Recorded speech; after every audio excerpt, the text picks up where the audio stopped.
tsika riavana. Ry Andriamanitra ray zanaka fanay masinao. Dia rainay ankalazanay menay voninahitra ianao fa Andriamanitra tsara loatra ianao sady mpanao tsara. Ianao le Andriamanitra mbola miantsonay mandraka riva. Atonga anay amin'ny fibebahana marina tompo. Zinona moa izay no mba ho tsarovanao. Ka antsonao mba hibebaka. Kanefa sitrakao ny averenay. Fanelanay amin'ny ratsy fanaonay mba ho velona izahay. I programa nasanao Andriamanitra mantsy. Dia ny andovana hiaraka aminao Jesosy Kristy amin'ilay lanitra vaovao izay efa homaninao. Ka ndreto ary izahay mitao amin'ny tanam-pitiavanao. Niditra amin'izao tranonao izao tsy inona fa ny vavadin'ny lanitra. Eto no anefenao anay.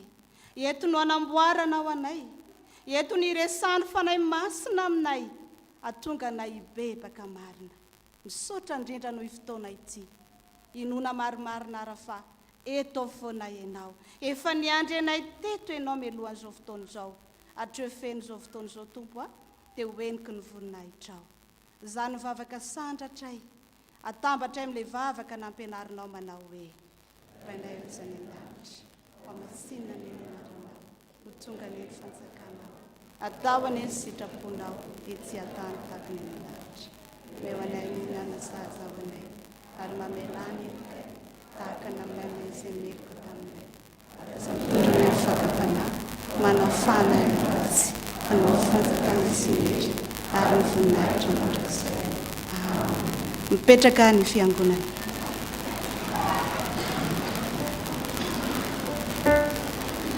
Tonga amin'ny fankalazana ny tenin'Andriamanitra anatanteraka ny 10 minitra ny sekoly alady dia hitsangana ny sampana afaka mihira mialohan'izany 10 minitra ny sekoly alady izany.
Ary hitsangana ny ankizy rehetra sy ny tanora ary ny mpampianatra sekoly alady azy manatrika izao fanompotra vavahana izao. Hivavaka isika. Jesosy zokinay io. Misaotra fa tsara ianao. Faly indray izahay hiaino ny teninao. Vonina andray sy ankatoa ary haharitra amin'izany teninao izany. Ny fanahy masina no anazava izany tsara aminay. Misaotra Jesosy. Amen. Petraka ianareo. Sokafy ary ny baibolintsika ao amin'ny epistily ho an'ny Efesianina. Epistily ho an'ny Efesianina toko 4 ka ny 5:20 tapany voalohany.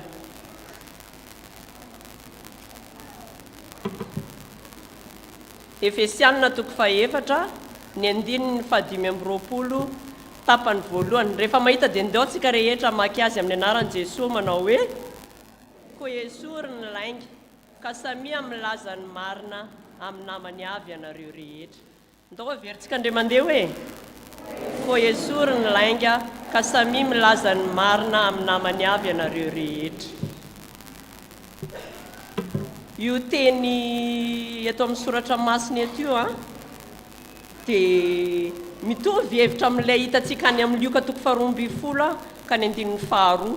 fa zay tsy vakitsika fa miteny fotsiny a io teny soratra masina ety a dia mampianatra atsika fa ny zavatra rehetra ataotsika dia tsy maintsy iseho foana na dia zay heverintsika any amin'ny miafina indrindra tsy hita azy dia tsy maintsy miariary eny foana noho izany dia tsy mahazo mandainga atsika rehefa manao zavatra fa ny marina hatrany tantara kely anankiray ary saintsainantsika sady eritreretantsika izany voalazan'ny tenin'ny soratra masina izany tany ampitan-dranomasina no niseho ny tantara ry havana tamin'ny andro efa hadiva araina dia misy mpivady anankiroa rehetra izany tany ampitan-dranomasina samy efa antitra izy ireo ny ramatoa efa raiky amby 20 taona ary le rangahy efa ny amin'ny 3 taona any rehefa hadiva araina iny ny andro ataontsika hoe eo amin'ny 4 maraina eo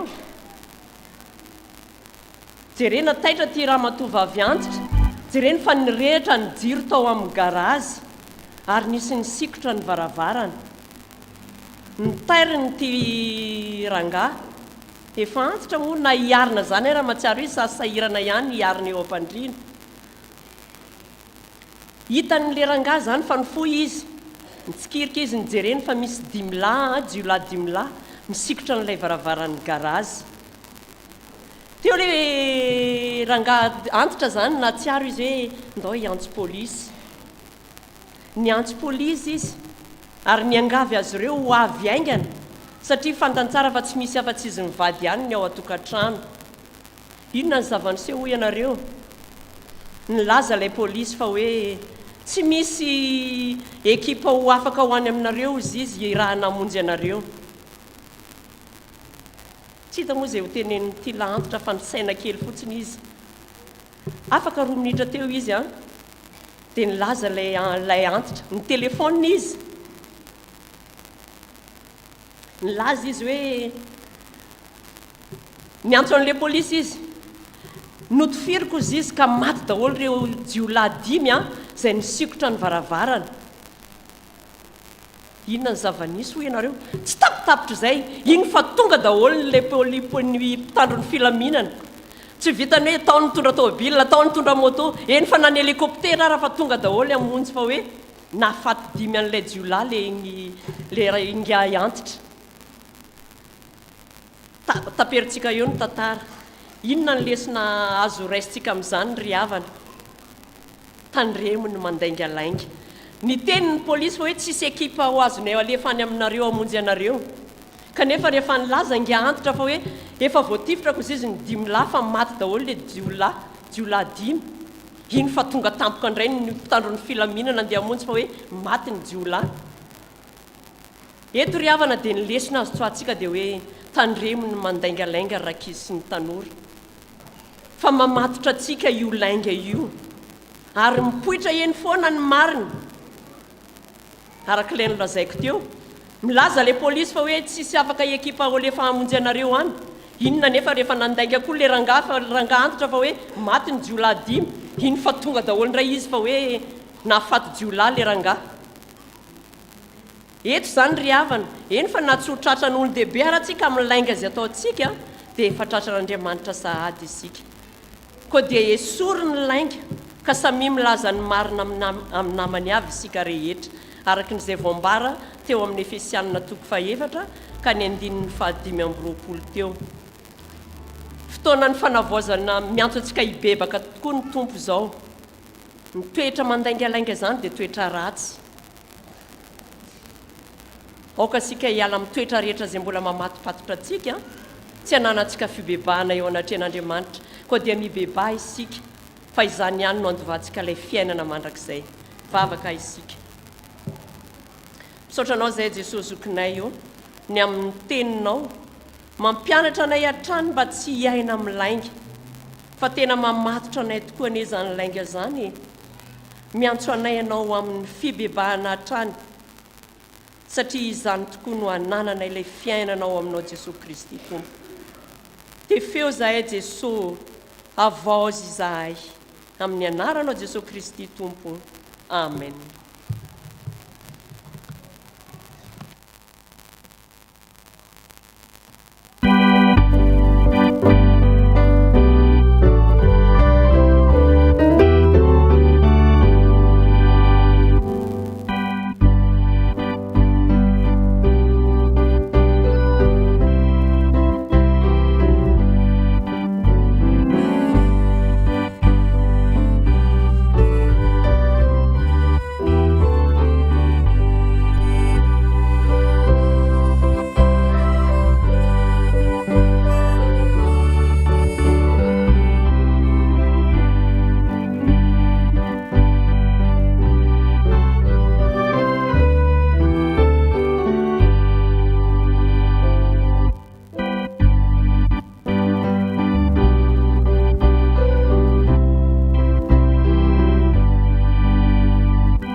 amaky ny soratra masina sy hain'ny ten'Andriamanitra tsika ry havana, sokafo ny baibolinareo ao amin'ny tantara faharoa toko fahatelopolo andininy voalohany ka hatramin'ny fahasivy. Tantara faharoa toko fahatelopolo vakina manomboka amin'ny andininy voalohany hatramin'ny fahasivy. Rehefa hita dia vakina amin'ny anaran'i Jesosy. Ary Ezekana naniraka tany amin'ny Israely sy ny Joda rehetra ka nanoratra taratasy ho amin'ny Efraima sy Manase koa mba hakanesana any an-tranon'i Jehovah any Jerosalema hitanana ny Paska ho an'i Jehovah Andriamanitra Israely. Fa mpanjaka sy mpanapaka ambany fiangonana rehetra tany Jerosalema dia niarany hevitra ny amin'ny hitandremana ny Paska amin'ny volana faharoa. Nefa tsy nahatandrina azy tamin'izany andro izany izy satria mpisorona tsy mbola nanamasina ny tenany loatra, ary ny olona koa tsy mbola vory tany Jerosalema. Ary sitraky ny mpanjaka sy ny fiangonana rehetra izany dia nandidy andefa teny eran'ny Israely rehetra hatrany Berseba ka hatrany tany izy mba hakanesan'ny olona hitanana ny Paska ho an'i Jehovah Andriamanitra Israely any Jerosalema. Fa ny be sy ny maro tsy mba nitandrina azy araka ny voasoratra. Dia lasa ny tsy mandoa nitondra ny taratasy avy tamin'ny mpanjaka sy ny mpanapaka hitetin'ny Israely sy ny Joda rehetra ka nilaza araka ny didin'ny mpanjaka hoe: ry zanak'Israely eo, miverena amin'i Jehovah Andriamanitra Abrahama sy Isaka ary Israely, mba hiverena no amin'izay sisa aminareo izay tsy azony tanan'ireo mpanjakan'ny Asiria. Aza manahaka ny rainareo sy ny rahalanareo izay mivadika tamin'i Jehovah Andriamanitra ny razany, ka dia natolo no fagagana arak'izao hitanareo izao izy. Koa aza manamafy ny atokareo toy ny nataony razanareo, fa tolory an'i Jehovah ny tananareo ka midira ao amin'ny fitoerany masina izay no hamasiny no mandrakizay, ary manompo an'i Jehovah Andriamanitrareo mba hiala aminareo fatezerany mirehitra. Fa raha miverina amin'i Jehovah ianareo dia azo famindram-po eo anatrehan'izay nitondra azy ho babo ny rahalanareo sy ny zanakareo, ka dia ho tafaverina amin'ity tany ity izy. Fa miantra sy mamindra fo Jehovah Andriamanitrareo, ary tsy amboanareo izy raha miverina aminy ianareo. Asan'ny apôstôly toko fahatelo raisina amin'ny andininy fafito ambin'ny folo ka hatramin'ny faraika amby roapolo. Asan'ny apôstôly toko fahatelo raisina amin'ny andininy fafito ambin'ny folo ka hatramin'ny faraika amby roapolo. Amin'ny anaran'i Jesosy. Ary ankehitriny rahalahy, fantatro fa tamin'ny tsy fahalalana no nanaovanareo izany tahaka ny mpanapaka anareo koa. Fa izany no nahatanteran'Andriamanitra ny zavatra nampilazain'ny mpaminaniny rehetra raha teo fa hiaretan'ny Kristiny. Koa mibeba ianareo ka miverena amonona ny fahotanareo, mba ho avy izay andro famelombelomana avy amin'ny fanatrehan'ny Tompo, ary mba andrany ny Kristy voatindro ho anareo dia Jesosy. Ilay tsy maintsy ho raisin'ny lanitra mandra-piavy ny andro fampidina ny zavatra rehetra izay nampilazain'Andriamanitra ny mpaminaniny masina hatramin'ny voalohany indrindra.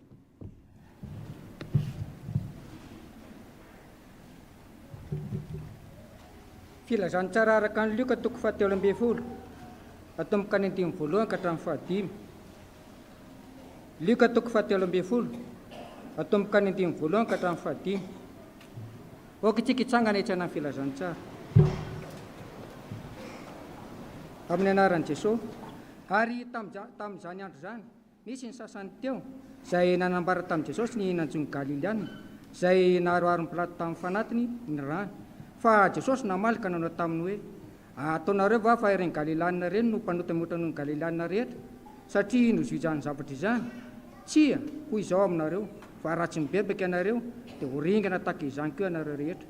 Ary ireny valam-be folo ireny izay nianjarany tilikambo tao Siloma ka maty, ataonareo va fa mpanotamota noho ny olona rehetra izay monina Jerosalema ireny? Tsia, hoy izao aminareo, fa raha tsy mibebaka ianareo dia ho ringana tahaka izany koa ianareo rehetra. Ray masino manamasinany amin'ny fanahariana ny teny.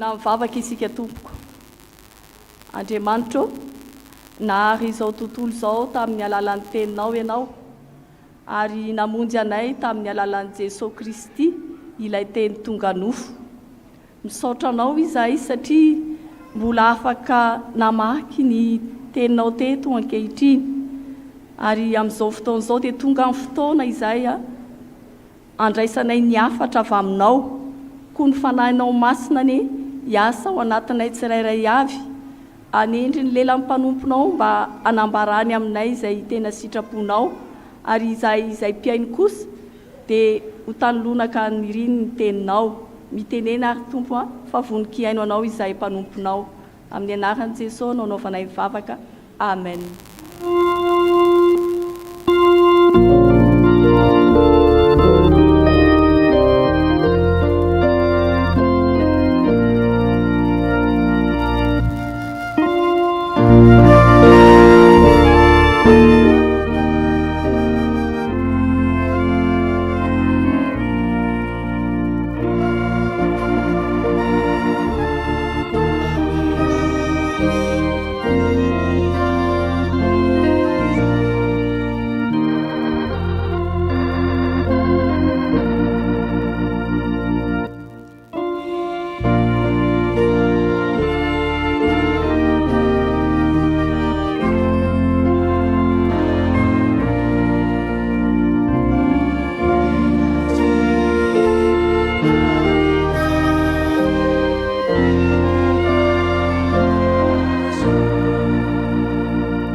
Ny fiangonana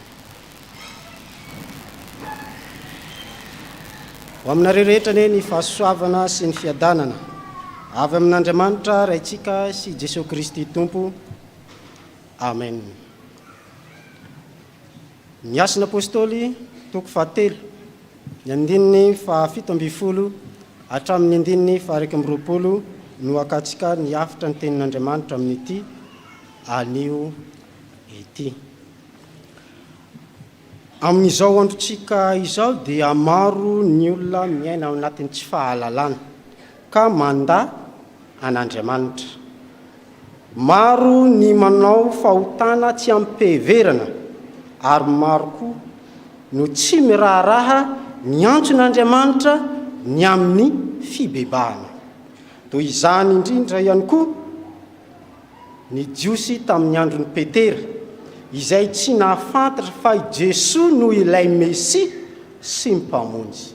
Saingy na dia eo azy izany dia mbola manome fahafahana hibebaka sy hiverina aminy Andriamanitra. Andeharo metsika loha hevitra izao toroteny izao manao hoe mibeba ka miverena amin'Andriamanitra. Mibeba ka miverena amin'Andriamanitra ny voalohany mba ho voavela heloka. Ny andininy 17 tapany voalohany hitantsika izany. Hita amin'ny andininy 17 sy 18 ny fahasoavan'Andriamanitra manoloana ny tsy fahalalan'ny olona.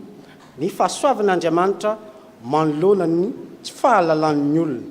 Nolazain'i Petera fa noho ny tsy fahalalana noho namonoany jiosy sy ireo mpitondra fivavahana tamin'izany fotoana izany an Jesosy. Saingy na dia fahotana goavana aza izany dia efa nampilazain'Andriamanitra tamin'ny faminaniana fa tsy maintsy mijaly ary ho faty ny Mesia. Midika izany fa tsy misy fahotana afaka manakana ny drafitr'Andriamanitra.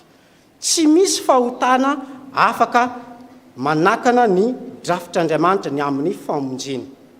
Fa amin'ny andininy 17 kosa dia teny mandidy sy baiko no ambaran'ny Petera. Ndao iarahantsika mamaky ny andininy 17 amin'ny asin'ny apôstôly toko 7 ny andininy 17 tapany voalohany. Miverena amin'Andriamanitra amonoana ny fahotanareo. Ny fibebahana no hany lalana azahoana famonjeny. Ny fibebahana dia midika hoe miala amin'ny ota ary miverina amin'Andriamanitra. Miala amin'ny ota ary miverina amin'Andriamanitra. ireo teny roa hitantsika amin'ny andininy 7 io eo hoe bibeba sy biverena. Izany dia manambara ny amin'izay fibebana fialana amin'ny fahotana izay. Ny mibebaka dia midika hoe miova saina sy fomba fisaina. Miova saina sy fomba fisaina. Tahaka ny fisainan'ireo jiosy izay nodisony Jesosy Kristy ao amin'ny Lioka 7:12 ny 9-5. Satria toetsaina mitsaratsara ny olona. Lazaina fa tao anatin'ny lafika tany tamin'ny toetsain'ny jiosy hoe rehefa misy olo hiara-pahoriana dia noho ny fahotana ary mihoatra ny any sasany azy dia nodisony Jesosy izany. Ka izay raha-pisainana izay no ambarana zao hoe i fibebahana ambara eto sy ny fiverenana amin'Andriamanitra. Io dia manondro fanovana lalina avy ao anaty amin'ny fiverenana sy fahatsapan'ny olona ny fahadisony. Ny fibebahana dia manomboka amin'ny fo. Manomboka amin'ny fo sy ny eritreritra rehefa tsapan'ny olona fa diso izy ka manapa-kevitra hanitsy ny fiainany. Ny miverena indray dia midika hoe mamadika. Tsy hoe mamadika ohatran'ny Jodasy fa hoe mamadika pejy zany. Taty ilay pejy anankiray tsy nety dia avadika amin'ny pejy anankiray. Zay ilay mamadika. Dia amin'ny heviny hitantsika amin'izao ihany dia miverina miova lalana. Miova lalana. Ty ilay lalana tsy nety dia miova mihitsy ilay lalana. Zay ilay hoe miverina. Na koa hoe avy amin'ny toerana anankiray izay tsara nipetrahanao dia lasa tany anao dia tonga amin'ilay tsy mety dia miverina amin'ilay toerana tsara izay nipetrahanao teo aloha, izay toerana nisy anao. Zay zany ilay hoe miverina. Izany dia mampiseho hetsika izay fanehoana ivelany ny fibebahana ao anaty. Raha mibebaka ny olona dia tokony aneho izany amin'ny fanatonana sy fiverenana amin'Andriamanitra. Ry havana malala, tsy ampy ny fahatsapana fa nanao fahadisoana isika, fa tokony hifona sy hiova fo marina. Eo amin'ny fiainantsika dia mila fibebahana lalina satria tsy misy famonjena raha tsy mibebaka. Tsy misy famonjena raha tsy mibebaka. Ny olona tena mibebaka dia tsy hoe miala amin'ny fahotana fotsiny fa manova ny fomba fisaina sy ny fomba fiaina mihitsy. Ny fibebahana marina dia mitondra amin'ny fiverenana amin'Andriamanitra. Mitondra amin'ny fiverenana amin'Andriamanitra. Mety ho fantatrao fa diso ianao. Fa raha tsy manova lalana, miova lalana ka miverina amin'ny lalan'Andriamanitra dia tsy feno ny fiovam-po izay lazainao fa mibebaka ianao. Noho izany, na inona ny fahadisoantsika izay vitantsika rehefa tsy mibebaka sy miverina amin'Andriamanitra dia tsy ho voafafany ny helontsika. Fa rehefa miverina amin'Andriamanitra isika ka mibebaka dia fafany sy dioviny ary tsy ho tsaroviny intsony ny fahotantsika. Tsy ho tsaroviny intsony ny fahotantsika. Tsarovy fa tsy zava-miafina amin'Andriamanitra ny fahadisoan'ny olona. Tsy zava-miafina amin'Andriamanitra izany. Fa mbola manome fotoana izy hibebahana. Mbola manome fotoana izy hibebahana. Araka izany, mila mahatsapa-tena isika ao anatin'izany. Satria na tsy fahalalantsika azy no nandavantsika ny Kristy dia mila hibebahana izany. Mila hibebahana izany. Fa ny tsy fahalalana dia fahotana ihany koa. Ny tsy fahalalana dia fahotana. Noho izany, ny tsy fahalalana dia tsy manala andraikitra amin'ny fahotana izay vita, izay natao teo anatrehan'Andriamanitra. Tsy manala ny andraikitsika amin'izay fahotana nataontsika, ny tsy fahalalantsika. Satria mety hitarika amin'ny fanotohinana fahamarinana izany. Fa hoy ny Levita kosa, 5:7. Ary raha misy olona manota ka manao izay tsy mety amin'ny didin' Jehova, na dia tsy mahalala azy izy dia meloka ihany ka hanana ny elony manambara izany fa na dia amin'ny tsy fahalalana aza dia fahotana ihany ary misy andraikitra mifanandrify amin'izany tsy hoe rehefa hoe tsy nahalala ohatra hoe ny olona tsy mahafantatra momba ny lalàna ka nandika lalàna ka tsy hiarany sady zay zany ilay izy na dia tsy fahalalana dia izay ilay saina hoe hibebahana amin'Andriamanitra izany ary ny oabolona toko fafolo andininy faharaiky amby roapolo tapany faharoa manao hoe fa maty ny adala noho ny tsy fananany fahalalana zany dia mila hibebahana na ny tsy fahalalana na teo amin'ny Paoly azy Paoly ny teny hoe fanahazo famondram-po aho satria nanao izany tamin'ny fahajambana sy tsy fahalalana Timoty 2:1-7 idika izany fa na dia tamin'ny tsy fahalalana aza nanenjeny Paoly ny fiangonana tamin'izany fotoana izany dia fahotana ihany izany saingy nomen'Andriamanitra fahasoavana izy rehefa hibebaka zany hoe fahasoavana dia ny famelan-keloka zany nomen'Andriamanitra ny famelan-keloka noho izany mibebaka ka miverena amin'Andriamanitra diafitra faharoa mibebaka ka miverena amin'Andriamanitra mba handray ny fanavaozana mba handray ny fanavaozana andininy fa 7 tapany faharoa hatramin'ny andininy faharaiky amby roapolo indray manambara izany Petera dia milaza fa rehefa mibebaka isika dia tonga ireto zavatra ireto ny fotoana fampiononana avy amin'ny tompo ny fiverenan'i Kristy amin'ny ho avy ny fahatanterahany faminaniana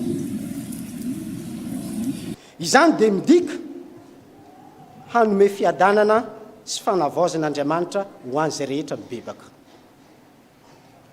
ho an'izay rehetra mibebaka Jesosy dia mbola ho avy indray hanatanteraka izany fanavaozana izany Andriamanitra dia efa nanambara hatramin'ny ela fa hisy ny fanavaozana lehibe amin'ny ho avy ary tsy maintsy hitranga izany araka izany ny fibebahana dia tsy vitany hoe mamafa fahotana fotsiny fa mitondra fiovana amin'ny fiainana mitondra fiovana amin'ny fiainana midika izany fa misy fifandraisana amin'ny fibebahany fiverenan'i Kristy amin'ny ho avy ny teny hoe andro famelombelomana izay hitantsika amin'ny soratra masina io perikopantsika zao dia midika hoe fotoana fanavaozana sy fanafahana amin'ny fahoriana fotoana fanavaozana sy fanafahana amin'ny fahoriana midika izany fa rehefa mibebaka ny olona dia ho avy ny fotoana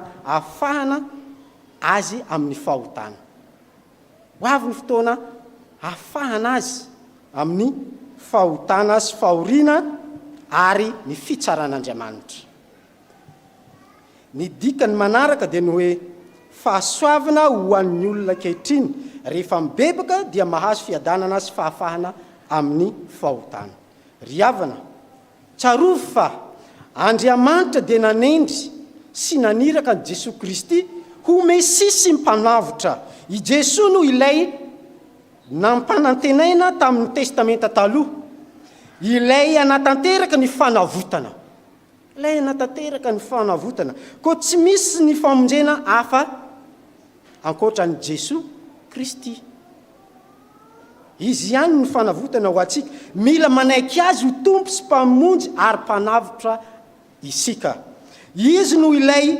irahan'Andriamanitra ho antsika araka ny teny manao hoe ary mba anirahany an'i Kristy voatendry ho anareo dia Jesosy ny andininy faharoapolo manambara izany midika izany fa Jesosy dia mbola ateraka indray amin'ny ho avy ateraka indray amin'ny ho avy ho an'izay mbola tsy nandray an'i Jesosy ka mbola tsy teraka ao anatin'ny tompo ka rehefa mibebaka izy dia ateraka ao anatin'indray i Jesosy Kristy ary Andriamanitra no hanatanteraka izany Andriamanitra natateraka izany noho n'ilay fanahy masina miasa mety manondro fiveren'i Jesosy ihany koa na amin'ny andro farany izany ry havana malala raha teo avaozin'andriamanitra dia mibebaha ka miverena amin'andriamanitra, mibebaha ka miverena amin'andriamanitra, ka tsy maintsy ho tanteraka izany fanavaozan'andriamanitra zany, araka izay voalaza soratra masina manao hoe ary hoy ilay mipetraka eo ambonin'ny seza fiandrianana, indro avaoziko ny zavatra rehetra, ary hoy koa izy soraty fa mahatoky sy marina ireo teny ireo. Apokalipsy 1:20. Araka izany mivonona amin'ny fiverenan'ny Kristy mba hiaina amin'ny fanantenana ny fanavaozana izay atolona. Eto am-pamaranana mbola manome fotoana hibebahan'Andriamanitra, mbola manome fotoana hibebahan'Andriamanitra ka mibebaha miverena aminy. I Jesoa no fahatanterahany faminaniana ary mbola hiverina indray izy hanavao izao tontolo izao. Dia mba atonga anao andray izany fanavaoza zany dia mibebaha ka miverena aminy. Ny fibebahana sy ny finoana ny Jesosy Kristy no hany lalana azahoana famonjena sy faniraisana anjara amin'ny fanavaozana. Ny koa mibebaha dia ny zao, mibebaha dia ny zao, io toe-tsaina izay mbola mitsaratsara tahaka ilay voalaza tany amin'ny filazantsara teo dia hibebaha amin'Andriamanitra. Raha nisy ny zavatra tany aloha noho ny tsy fahalalana nataonao nanoeranao an'Andriamanitra dia hibebaha. Fa ho avy indray Jesoa hanavao ny zavatra rehetra, tsy ho amin'ny herin'ny tsikolombelona no hatonga ny famonjena, fa amin'ny alalan'ny fibebahana sy ny finoana an' Jesosy Kristy. Jesoa no Mesia voatendrin'Andriamanitra ary izy no hany lalana azahoana ny famelan-keloka sy fiainana mandrakizay. Tsaroa fa ny fahasoavan'Andriamanitra dia miasa amin'ny tantara, miasa amin'ny tantara ka manome fibebahana sy fanavaozana ho an'izay rehetra mino an'i Kristy. Izy no Mesia voatendry izay mitoetra ny an-danitra mandra-pahatonga ny andro fanavaozana farany araka ny faminaniany ny soratra masina. Ho an'Andriamanitra irery ny voninahitra ho antsika kosa izany teny izany. Amen.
manoloanan'izany sitrapon'andriamanitra zany ry havana dia andeha eo mbona hivavaka sika iaiky mifahotatsika eo anatrehan'ny tompo hivavaka isika.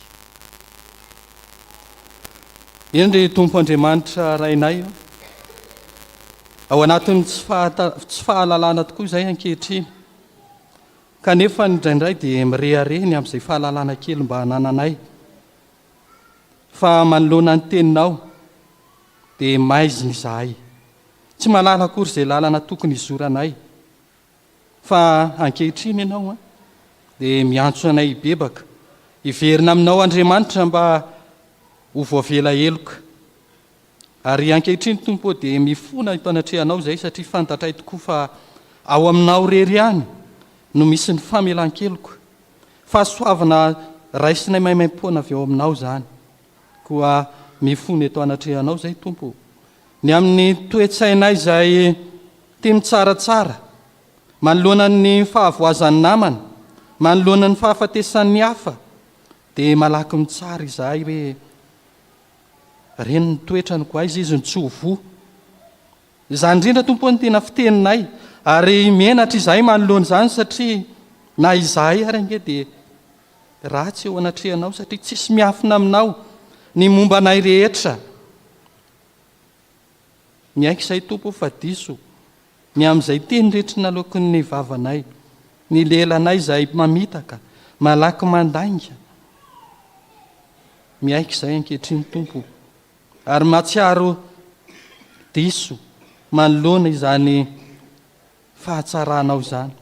Ankehitriny ianao ilay miantso fa amela eloka.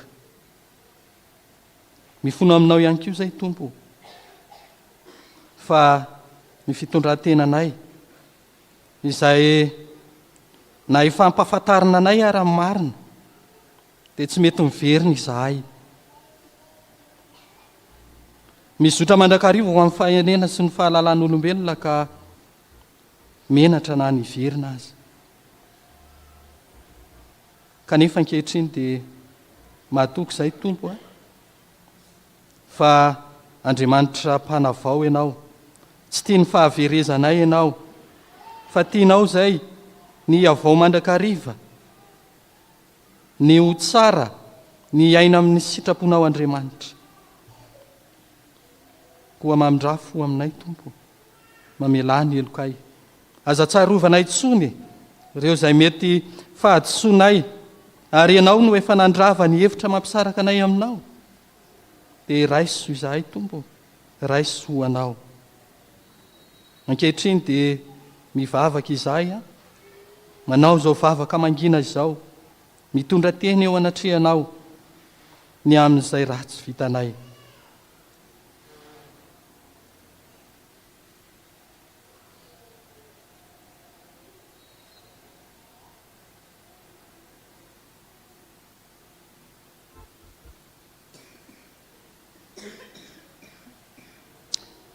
Mahatoky izay tompo fa tsisy miafina aminao ny ao am-ponay rehetra, ary anao Jesosy Kristy ilay fanfona aminay ho anay isan'andro eo an-tanakavanany ray, amin'ny anaranao Jesosy Kristy no anaovanay izany vavaka izany. Amen.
sy mpitsangana ary havana ny teny somafaly a izay atolotro ny tompo ho anao.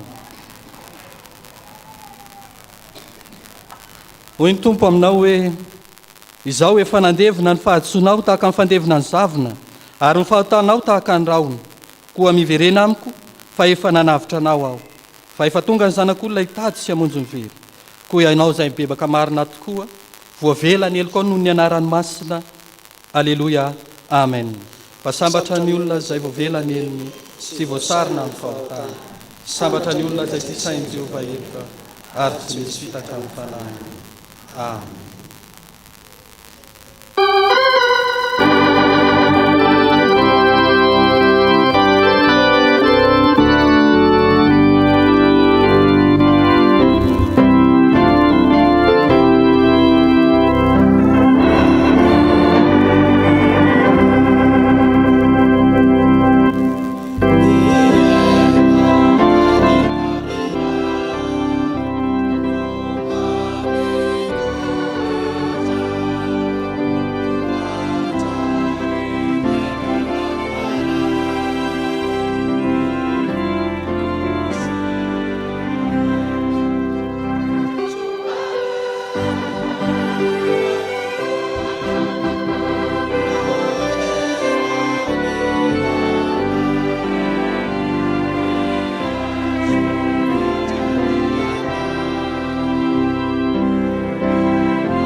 iombona amin'ny vavaka fangatahana isika. Ry Andriamanitra ry zanaka ary fanahy masina, ny reto izahay ho avina ndray ny famelan-keloka dia vonina ny verina sy bebaka aminao Andriamanitra mba hatonga anay ho voavela eloka sy handray ny fanavaozana avy aminao, satria amin'ny izany fibebahana sy fiverenana izany no antoka azahoanay famonjena avy aminao Andriamanitra. Fa rehefa navelanao elo kokoa izahay dia mitondra ny fangatahanay eto aminao. Dia kehitriny Tompo izahay dia mivavaka ny amin'ny fiangonan'i Jesosy Kristy eto Madagasikara. Ianao Andriamanitra efa nampijoro izany fiangonana izany, ary indrindra amin'ity taona ity manomana ny amin'ny famoahana ireo mpiomana ho mpitandrina izay tanterahana amin'ny volana Jolay ho avy izao. Dia ianao Andriamanitra no anolotsaina ireo tompona andraikitra ny amin'izany, ny amin'ny fandaminana sy amin'ny fanatanterahana izany. Eny fa amin'izao volana ambony izao dia natanteraka ny fandinihana ny amin'ny fanendrena ireo mpiandraikitra fohy be. Fa nanao masina Tompo aoka hitarika azy ireo amin'izany ary hanome hery tanjoka ary fahasalamana ka tanterahana izany fivoriana izany. Vavaka aminao izahay ny amin'ny tompona andraikitra isan-tsokajiny, indrindra fa ireo tandrina efa any amin'ny tanom-boaloboka ao izay manatanteraka ny asa izay nampanaranao azy. Dia ianao Andriamanitra omba azy ireny sy ny ankohonany ka mba tanteraka izany asa izany. Ny tompona andraikitra ty amin'ny fo be, Tompo dia apetraka am-pelatananao mba efa izay anjara fanompona izay efa nomenao azy isahaniny. Dia matoky ianao amin'izany izahay. Mivavaka Tompony amin'ny sekoly FJKM izay mamolavola ny mpianatra ho avy nyity firenena misy anay ity satria ny tsy fahalalana dia mitarika anay ho amin'ny fahotana ka dia mila feno fahalalana ary ianao koa milaza hoe tsy mety ny fanara tsy manam-pahalalana dia taio zany sekoly zany ny tompona andraikitra rehetra dia eo anivony zany sekoly FJKM zany fa afaka tompo izay ny amin'ny firenenay ianao Andriamanitra ne noaka hitondra fahasoavana ny amin'ity firenenay ity mba tonga azy firenena iroso androso amin'ny lafiny rehetra noho nyireo mpitondra izay napetraka ao isahana izany fampandrosoana izany eto anivon'ny firenenay. Tompo, indrindra fa mba hoeniky ny filazantsaranao ka anjakany ny fahamarinana sy ny fahatokinanao Andriamanitra indrindra ny vahoaka malagasy izay miaina sy monina eto anivon'ny firenenay satria miainga amin'ny tsirairay ny fampandrosoana ny firenena ka mba tanteraka izany dia anao Andriamanitra no an'olotsaina ireo vahoaka malagasy tsirairay ny amin'ny mpitondra anomboka amin'ny filoham-pirenena hatramin'ny tompon'andraikitra rehetra isan-tsokajiny dia aoka mba ho tena ho modely ny amin'ny fitondrantena na amin'ny fahatahorana anao Andriamanitra ka mba mpanjaka ny fahamarinana ka ahafahana hampandroso ity firenenay ity. Vavaka tompo ho an'ny tanora eo anivon'ny firenena izay maro anisa tompo aoka ianao ne no hitarika azy ireo ary anova fisainana ka mba hikatsaka mandrakariva ny amin'izay mahatsara ny fiainana sy ny amin'ny fiainam-panompona ka hipaka amin'ny fampandrosoana ny firenena ary ho araka ny sitraponao izay rehetra ho tanterahany. Ko anao Andriamanitra ne no hiasa amin'ireo tanora marobe ireo indrindra izay mitady asa dia aoka tompo mba hahita ny amin'izany satria be deaibe ny vita fianarana kanefa tsy manana asa akory. Eo ihany koa ny amin'izay manam-pikasana hamoronasa tompo dia Andriamanitra ny tompo zavatra rehetra ianao ka nome izay ilainy amin'ny fanatanterahana izany. Vavaka tompo izay izay manatrika amin'ity fanompom-pivavahana ity ka manana ny tsy fahasalamana na amin'ny tenany na amin'ny ankonany na amin'ny fianakaviany. Tompo Andriamanitra mpanasitrana ianao ka nome azy fanasitranana hanome ny fahasalamana izay rehetra manana olana na ny amin'ny fitsarana na nivon'ny fianakaviana nivon'ny tokantrano dia aoka tompo dia hovahanao izany olana izany ka Andriamanitra mpamaha olana ianao dia matoky ianao izay amin'izay rehetra izay tsy voatonony vavanay kanefa mahasoa anay tsirairay avy fa ny vavakay dia ataonay amin'ny anaran'i Jesosy Kristy. Amen. Aoka isika anambara ny fanekem-pinoana kristianina dia ny fanekem-pinoana araka ny vavolombelona nanatry maso dia ny fanekem-pinoana laharana fahefitra izany izay manao hoe manambara ny finoantsika ny Jesosy Kristy isika dia araka ny teny nataon'i Jean mpanao batisa hoe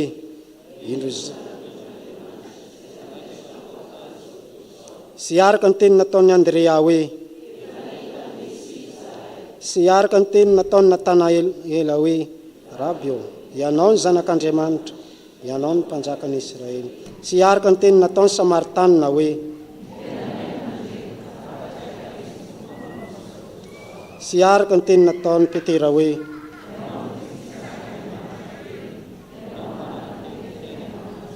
ary araka ny teny nataon'i Tomasy hoe Tompoko sy Andriamanitra. Amen. Aoka hipetraka ny fiangonana.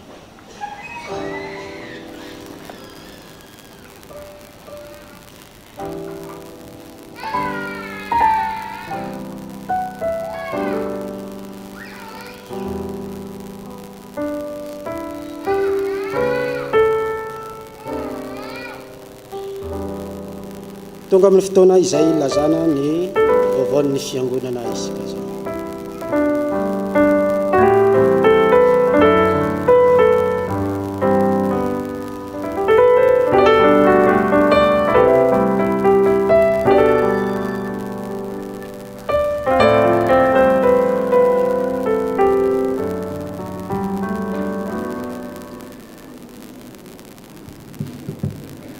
Ho amin'ny fanahinao ny tompo ary ho amin'ny tsirairay avy ny fahasoavany. Fa mandrosira ny filan'ny tanora fanahy ary meza mitady fahamarinana, finoana, fitiavana, fihavanana amin'izay miantso ny tompo amin'ny fo madio. Ary tsy mety raha miady ny mpanompon'ny tompo fa ho malemy fanahy amin'ny olona rehetra, mahay mampianatra, mahalefitra, mananatra ny mpanohatra amin'ny famoram-panahy, fa angamba Andriamanitra no mehazo fibebahana ahalalany tsara ny marina. Timoty 2:2-2 sy 5:20. Toy izao indray ny vaovao ray